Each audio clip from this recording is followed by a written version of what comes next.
O Brasil promulgou neste mês o decreto de adesão à Convenção Interamericana contra o Racismo, a Discriminação Racial e outras formas de intolerância. As autoridades brasileiras se comprometem junto à comunidade internacional a adotar medidas para combater essa prática, que ainda é muito comum no país.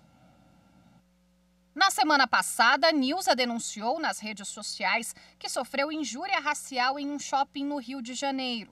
A jornalista foi agredida verbalmente pela gerente de uma joalheria. Nilza atribui o tratamento ao fato de ela ser negra. Eu escuto ela me chamar de favelada.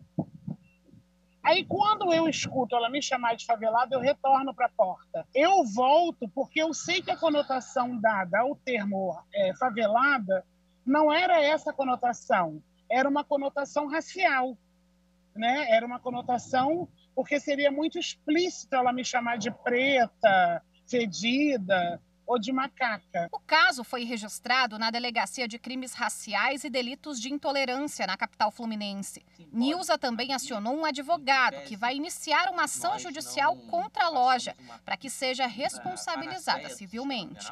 Nós entendemos que é necessário, sim, que haja uma espécie de punição, mas punição no sentido simbólico, a fim de que isso possa influenciar outras pessoas a não ter uma atitude semelhante à dela. Então, o Poder Judiciário aqui, ele assume um papel que eu costumo dizer como garantidor das expectativas democráticas. E qual é a expectativa democrática prevista na Constituição? O combate ao racismo. No ano passado, o Ministério dos Direitos Humanos recebeu 1.016 denúncias de injúria racial. Os estados de São Paulo, Rio de Janeiro e Minas Gerais foram os que mais tiveram casos registrados. Já segundo o Conselho Nacional de Justiça, só em 2021 foram recebidos quase 2.000 processos por crime de racismo no país. Este mês, o Brasil promulgou a Convenção Interamericana contra o Racismo, a Discriminação Racial e outras formas de intolerância. Com isso, o país se compromete perante a comunidade internacional a prevenir, eliminar, proibir e punir os crimes. Além de dar maior visibilidade para o enfrentamento do preconceito e entrar em sintonia com a agenda internacional, a medida fortalece o aparato jurídico para o combate a casos desse tipo. Para este advogado, a Convenção Interamericana é uma forma de dar visibilidade à questão.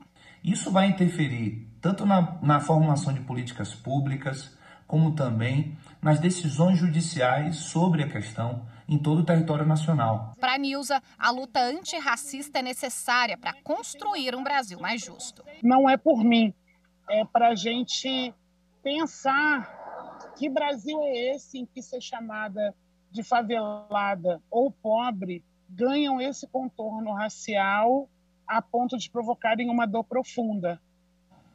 E para repercutir o assunto, conversamos agora com a advogada de direitos humanos, integrante da UNEAFRO Brasil e Coalizão Negra por Direitos, doutora Sheila Carvalho, a quem primeiro dou boa tarde. Doutora, obrigado por estar aqui conosco no Jornal da Justiça, primeira edição. Boa tarde, é um prazer estar com vocês hoje. Doutora, então a partir daí existe essa questão dessa adesão, que a partir de agora ela fica valendo, mas há o processo justamente de se entrar em sintonia do ponto de vista de políticas públicas, do ponto de vista da própria legislação brasileira. Como é feito, qual é o procedimento que a UNEAFRO percebe que tem de ser adotado para que isso seja efetivo? Acredito que a gente precisa, nesse momento, mais do que tudo, fazer um processo de adoção integral da sociedade a esses parâmetros internacionais. A gente sabe que temos muitas dificuldades de fazer com que tenhamos na nossa sociedade o exercício da norma, que aqueles direitos que estão sendo garantidos e que essa convenção vai fazer parte do rol, a convenção ela entra com status diferenciado, dentro do normativo brasileiro, mas a gente tem muita dificuldade de aplicar essa realidade normativa à prática, Para isso a gente vai precisar que haja um engajamento das instituições democráticas, especialmente do judiciário, especialmente do legislativo, de considerar esses parâmetros no processo de formulação de políticas, no processo de decisão, no processo de conseguir enfrentar o racismo de frente também através das instituições.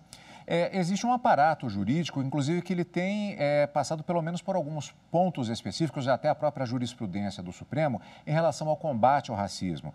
O que é que acontece a partir de agora? É uma tentativa de se fazer uma aplicação mais efetiva, tanto da jurisprudência quanto da legislação, ou há uma necessidade também de novas legislações para a implementação das políticas públicas?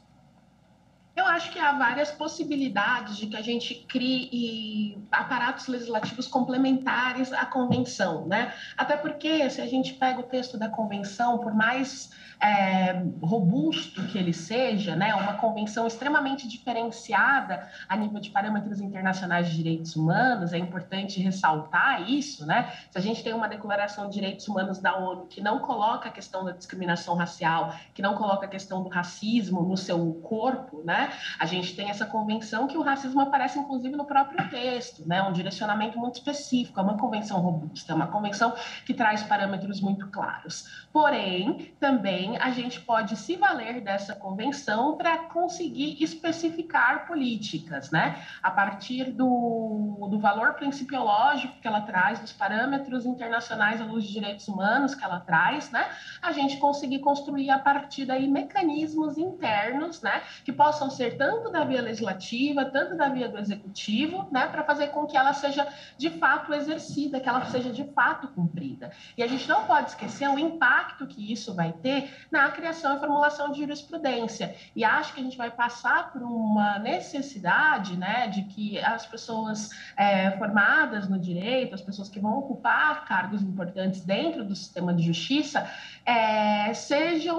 conheçam, né, esse instrumento, né, coloquem esse instrumento em prática, apliquem esse instrumento nas suas decisões. Isso vai ser fundamental para que a gente tenha garantia aí da praticidade, do exercício prático, né, na nossa sociedade dessa convenção.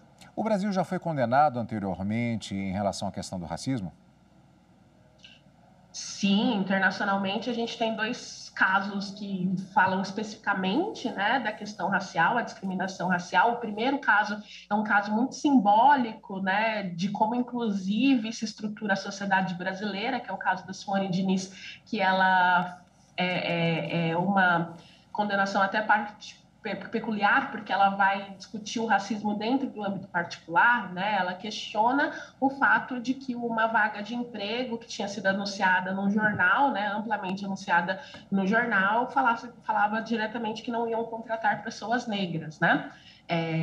E ela faz desse um grande caso, né, com apoio aí de organizações, movimentos, enfim, esse caso é levado para a atenção da Comissão Interamericana de Direitos Humanos, depois para a Corte Interamericana de Direitos Humanos, e a gente tem uma condenação. Mas mais importante do que essas condenações diretas é como o racismo se opera em outras decisões da comissão que a gente ainda não implementou. A gente tem um caso da Corte Interamericana relacionado à favela Nova Brasília, no Rio de Janeiro, que fala da questão da violência policial fundada em racismo, discriminação, que coloca ali determinações do que o Brasil deveria fazer para cessar essa política de morte em relação aos corpos negros, e até hoje essa decisão não foi cumprida, né? A gente tem uma dificuldade muito grande no Brasil de cumprir as decisões internacionais, e elas precisam ser cumpridas sob o risco do Brasil ser retirado, né, desses tratados, ser retirado dessas convenções, ser retirado desses mecanismos, no caso, né, da Convenção e no caso da Corte Interamericana e Comissão Interamericana de Direitos Humanos,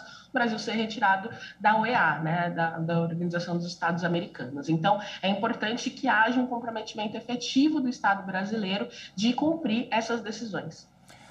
Essa notícia é dada justamente no momento em que estamos nos despedindo da cantora Elza Soares, que exatamente é um ícone também dessa luta por toda a história que ela representa. Vamos continuar acompanhando, com certeza, porque é uma luta que ainda tem muito caminho pela frente. Muito obrigado pela sua participação, doutora. Muito obrigada, à disposição.